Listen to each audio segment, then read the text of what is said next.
A bunch of flowers. It means a group of flowers.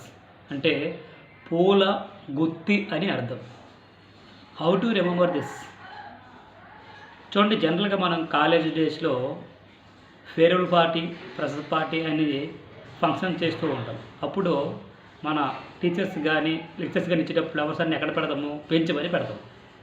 So ఈ flowers అన్నీ కలిపితే ఏమవుతుందంటే ఏ బంచ్ ఆఫ్ ఫ్లవర్స్, అంటే దాన్ని ఏమంటామంటే పూల గుత్తి అంటాం.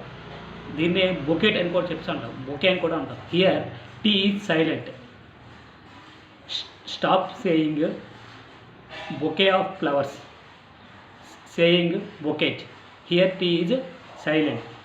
టీ అనేది ఇక్కడ సైలెన్స్ కాబట్టి బొకే అని చెప్పేసి అనాలన్నమాట.